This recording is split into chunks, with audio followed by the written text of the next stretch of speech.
Mètode científic. Anàlisi de dades. Massa. Factor de conversió. Anem a passar 850 grams a quilograms, però ho farem amb factor de conversió. Primer pas. L'escala de dades. Hem de buscar la relació entre grams i quilograms. Fiquem l'escala, quilograms, hectograms, decagrams, grams, decigrams, centigrams i miligrams. Grams aquí i quilograms aquí. Hem de fer 1, 2, 3 salts. Els fem sempre de la unitat més gran a la unitat més petita. Per 10, per 10 i per 10. Un quilogram són 1.000 grams. Segon pas.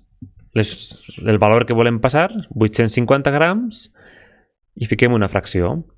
A la part de baix, al denominador, fiquem les mateixes unitats que volem eliminar. I a la part de dalt, a les que volem arribar. Quilograms. Al costat de cada unitat, doncs l'equivalència. 1 quilogram, 1.000 grams. Doncs al costat de quilograms, 1. I al costat de grams, 1.000. Simplifiquem grams que estan a la part de dalt, perquè si allargarem la línia, la fracció continuaria fins aquí.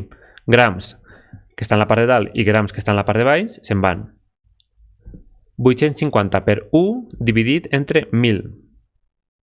0,85 quilograms, perquè quilograms no se n'ha anat. Per què sempre agafem de la unitat més gran a la més petita? Anem a fer-ho al revés. Anem a agafar de la més petita, de grams, i ho passem a la més gran.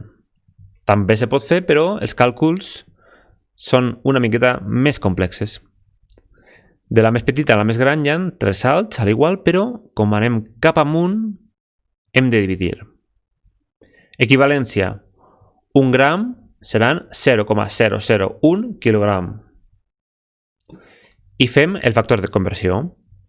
Aquí ja l'he fet directament, però anem a analitzar-lo.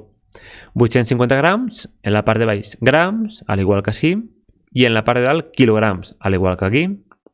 Sempre el que volem que se'n vagi en la part de baix, de davall. Ara, si l'equivalència ha sigut esta, 1 gram són 0,001 quilogram, doncs hem de fixar l'equivalència en el factor de conversió. 1 gram són 0,001 quilogram. Grams i grams se'n van i hem de multiplicar 850 per 0,001 i el resultat dividir-lo entre 10. Necessitaríem la calculadora per a fer esta operació i el resultat són 850 quilograms.